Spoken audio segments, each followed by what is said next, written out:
and the next second everything is changing and you have already passages and string crossing, and now you're on G string, then you're on E string in the 5th position.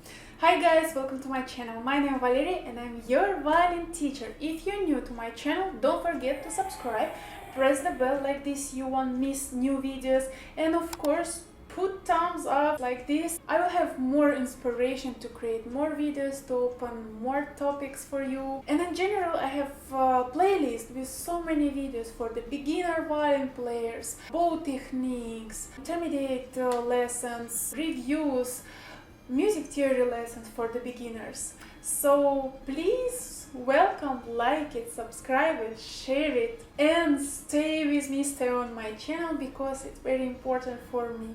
One of the most often question that my followers on Instagram asking me, and by the way, if you not following me on Instagram, please do follow valeriiavoitko violin. There I have pretty much big already community. We are all friendly. Don't afraid to write me. If you have any questions, maybe somehow I'll be able to help you. So one of the questions is how to learn side reading, how to learn fast side reading. There is no such thing to learn side reading fast.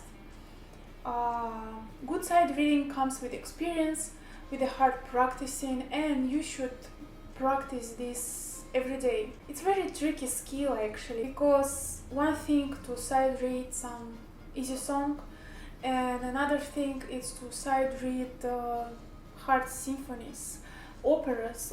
It's even more harder. In the opera, now you're playing, I don't know, the long notes because you are accompaniment for the soloist, and the next second everything is changing and you have already passages and string crossing, and now you're on G string, then you're on E string in the 5th position.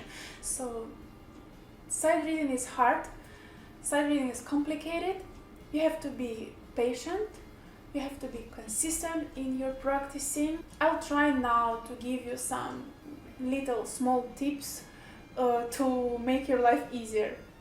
When you're opening a fresh score, let's say like this, first thing that you want to see is the tonality.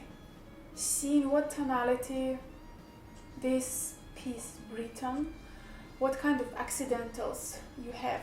See maybe somewhere in the piece, in the middle of the piece, there is a changing of tonality. Try to mark somehow in your head these things, because then you have to play all those sharps and flats and naturals. So first, fix in your head what tonality it is, if there is any changes, and in what tonality the piece is ending. The second thing is a time signature. What rhythmical combinations you have in the piece. For different people, sometimes it's easier to play different rhythmical combinations. So try to find in your particular piece the rhythmical combination that is hard for you, hard to play or hard to count.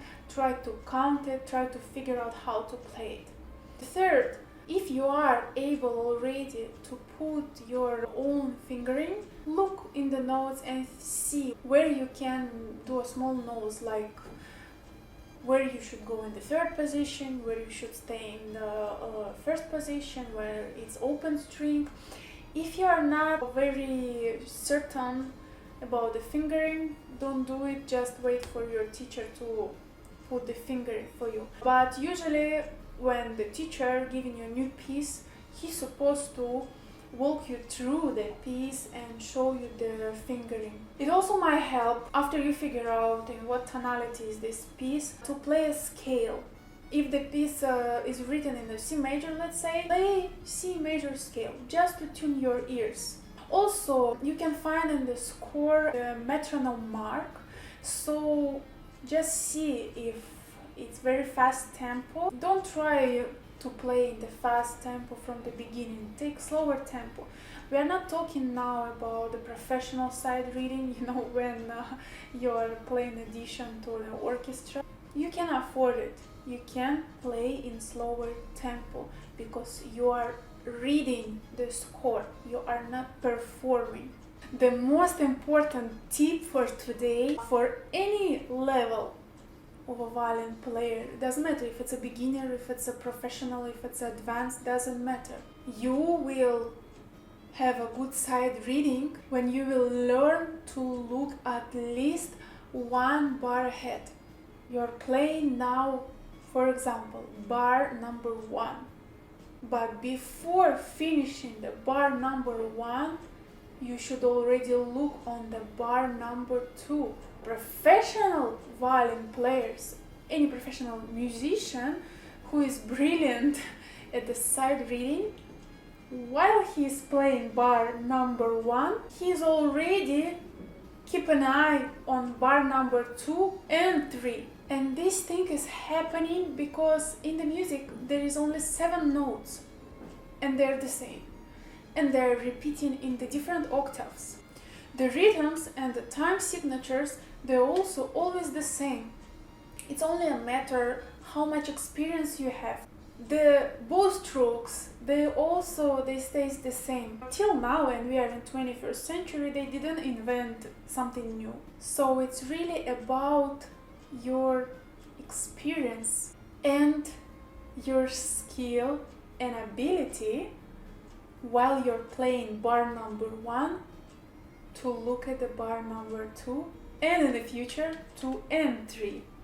Before begin to play, to side read the piece, try to spot in the notes difficult parts. I told you already, try to spot the hard rhythmical parts.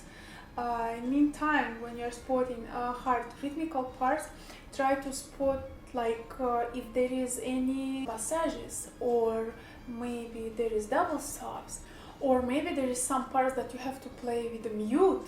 So try to spot all those details in the score. The main idea with the side reading, do not get frustrated from the first time when you try to side read. The side reading is not very easy skill to develop. It takes time, it takes practicing, it takes experience. Try to read every day. Small babies, they are not walking from the first day they were born. It takes time. You have to do it step by step by step.